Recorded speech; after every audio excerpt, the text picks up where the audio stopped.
안녕하세요. 책 쓰는 인공지능 전문가 차석호 작가입니다. 이번 시간에는 퍼지 이론에 대해서 얘기를 한번 해볼 건데요.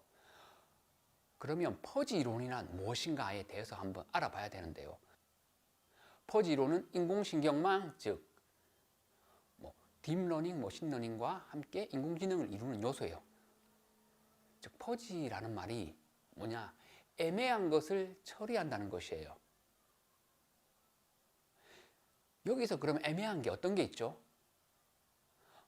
살면서 많이 이야기하는 게 있잖아요. 가장 많이 쓰는 거 뭐죠? 덥다 춥다. 덥다 춥다의 기준이 어떻게 되죠? 물론 이런 게 있을 거예요.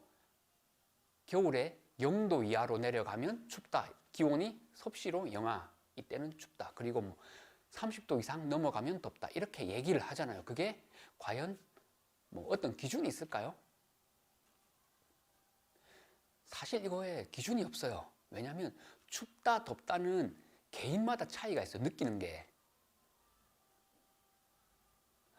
뭐냐면 저도 저희 집에 가면 저희 부모님이 추위를 많이 타요. 그런데 저는 사실 좀 추위는 덜 타는 편이거든요. 물론 집에서 얘기하면 이거 할머니 닮아서 그렇다고 그러는데 이게 또 개인마다 달라요. 왜냐하면 또 아버지 형제 중에서도 유독 추위 안 타는 분이 계시고 그렇기 때문에 추위에 대한 기준, 더위에 대한 기준은 제각각이에요. 이런 걸 좀 다르게 얘기해 보자면 제가 2008년, 2009년쯤이었을 거예요. 카메룬에서 우리나라로 유학을 온 간호대생이 있었는데 그 친구가 아마 10월 9일 한글날 그쯤이었을 거예요.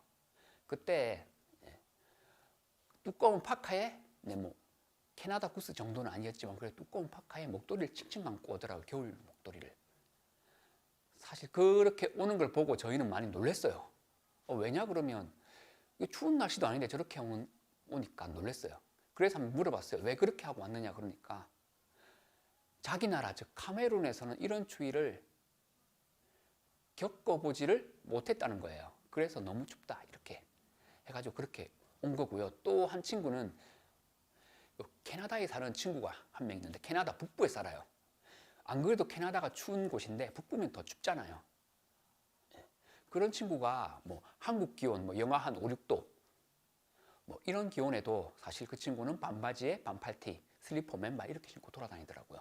안 춥냐 물어보니까 자기 나라에서는 이게 추운 게 아니라고 그러더라고요. 이게 사는 지역마다 개인마다 차이가 있기 때문에 이것을 춥다 덥다를 명확하게 정의할 수가 없어요.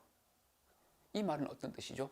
히터나 에어컨에서 인공지능을 적용할 때 어떻게 해야 되느냐? 인공지능이 들어간 히터나 에어컨 있잖아요. 냉난방기가. 그럼 거기서 인공지능을 어떻게 적용하느냐? 바로 여기서 퍼지 이론을 하는데요. 이 퍼지 이론이 뭐냐?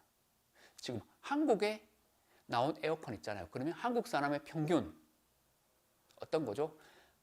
이게 이쪽 이 온도 이상 올라가면 덥게 느껴지고 이 온도 이상 아래로 내려가면 춥게 느껴진다. 그리고 또 하나 에어컨 인공지능 작동할 때 어느 정도 온도에서 평균적으로 쾌적함을 느끼느냐 이게 문제인데요. 에어컨 인공지능 모드를 하면 20도에서 24도 정도의 온도를 왔다 갔다 해요.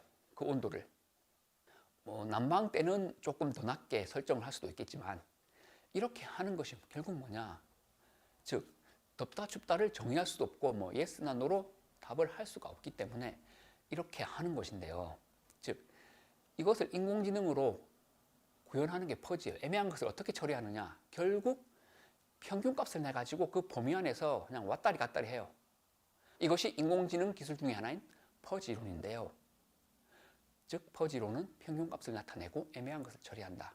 그렇다 하더라도 이게 모든 사람한테는 만족하지 못한다. 이렇게 생각을 하시면 돼요. 그렇기 때문에 이 퍼지 이론이라는 것은 약간 인공지능으로 보기에는 조금 힘들지만 그래도 이런 퍼지 이론이 들어간 제품이 많이 시중에 나와 있습니다. 오늘은 퍼지 이론이 어떤 것이고 어떻게 나왔고 어떤 원리로 이루어져 있느냐에 대해서 얘기를 한번 해봤는데요. 다음 시간에는 퍼지 이론 응용 사례에 대해서 한번 이야기를 해보도록 하겠습니다. 이번 시간은 이것으로 마무리하겠습니다.